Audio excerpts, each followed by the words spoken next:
Joining us now for details on this report is Arise Environment correspondent Leila Johnson-Salami. Leila, welcome. A huge congratulations to you on your first episode. That's fantastic work there. And congratulations to you too for your help in co-producing this series that we produced with WildAid. Good morning, Femi, Steve, and OG. How are you all today? Well done, Very well. Congratulations to both of you. Congratulations to both. Brilliant work. And congratulations to Arise. This is probably the first wildlife-focused show that we have on national television in the country. Wow. And this will be like a series or something? Absolutely. Yes. So we'll bring out a new episode every Sunday. Some episodes will be more investigative, like this episode. And some episodes will be more wildlife-focused and looking at the animals, like what we have coming next week. But I won't say more on that for now.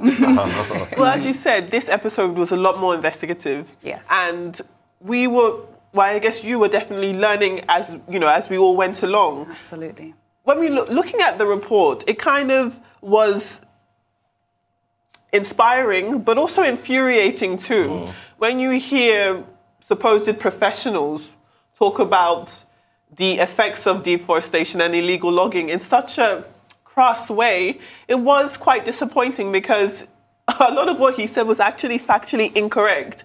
So can you give us, I'll hand the floor over to you to talk to us firstly about trees and how in inverse to what was said in the report, the longer and older a tree is, the better it is for the environment, unlike what was said by the Cross River State representative there. So I'll hand the floor over to you just to dispel that myth. Now, the interesting thing that I think we should note firstly is that the current governor of Cross River States, Governor Ben Ayade, is actually an environmental scientist.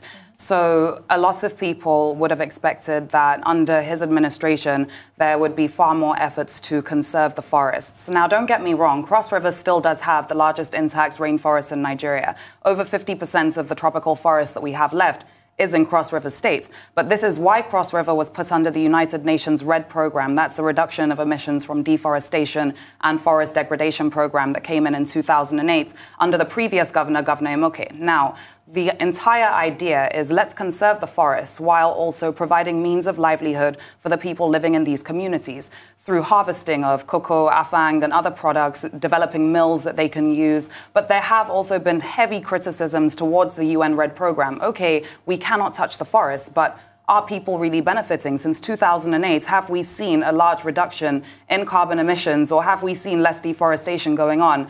And honestly speaking, the answer is probably no. So there are heavy criticisms towards the program itself. However, we do need to understand the necessity of conserving our forests.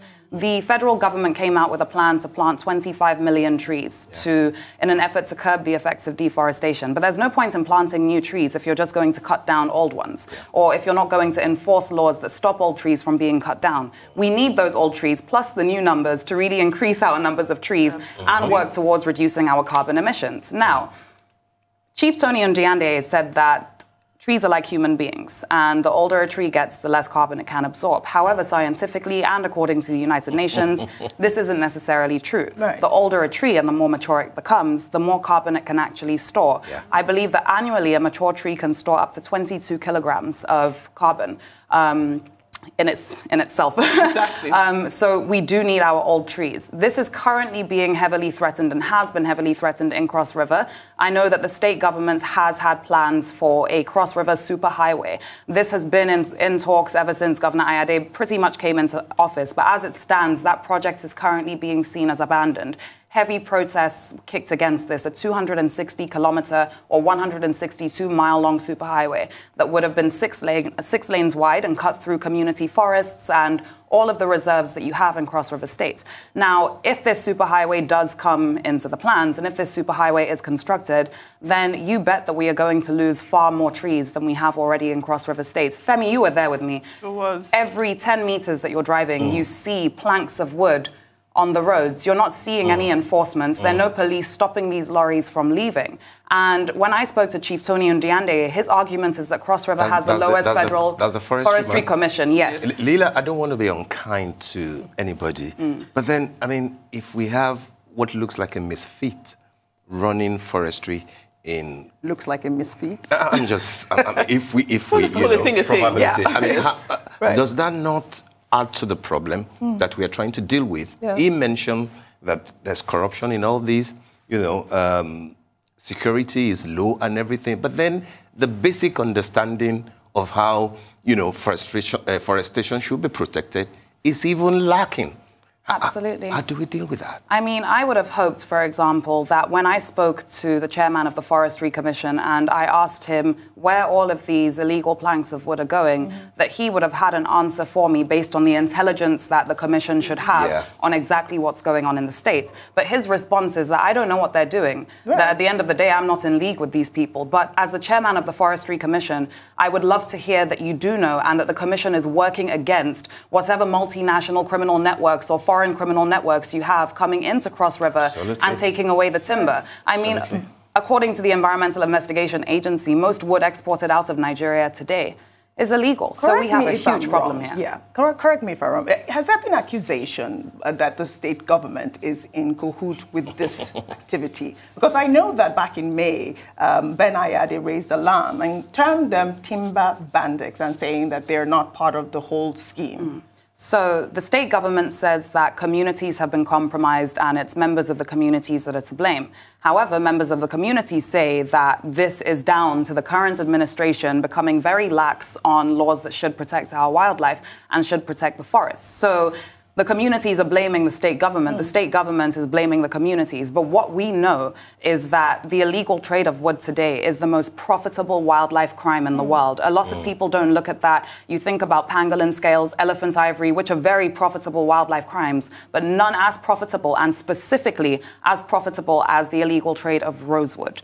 Now, rosewood, and I've spoken about this on Arise News before, is one of the most expensive tree products that you can get in the world. It's used to make expensive furniture in China, Vietnam, furniture that a current middle class can afford now, but weren't able to afford before. Import, you know, back to Nigeria. If you go to Cross River, most of the rosewood trees are gone. Wow. Yeah.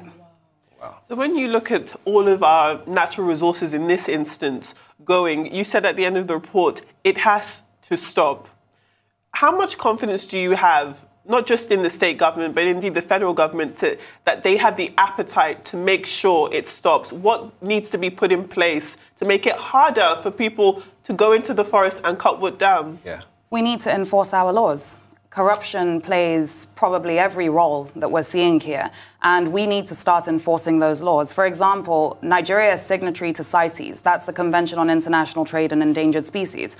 And under CITES, rosewood is a tree that is banned from exports, yet rosewood is still being exported out of Nigeria. And even though we may not be a source country anymore, because pretty much all the rosewood is gone, maybe except for in Taraba states where, and that's another issue, where rosewood is really, really, really being demolished, we are now a transshipment state. So rosewood and other trees that are listed on the CITES appendix as not being allowed for export are coming into Nigeria and then leaving Nigeria. In 2018, I believe the same Environmental Investigation Agency said that about 40 containers of illegal wood are leaving Nigeria every day. Now, this isn't pangolin scales or elephant ivory that you can hide in other legal products like cashew or products that are going out that are legal.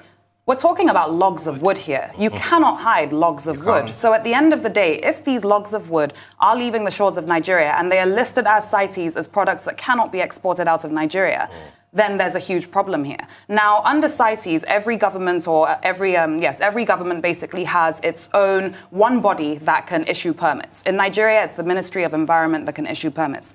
We have had several indictments towards the Ministry of Environment over fake permits that have been issued in the past. And these are things that we need to start overcoming if we want to see this problem come to an end. We cannot allow for this to happen. People are making hundreds of millions of dollars off Nigerian wood.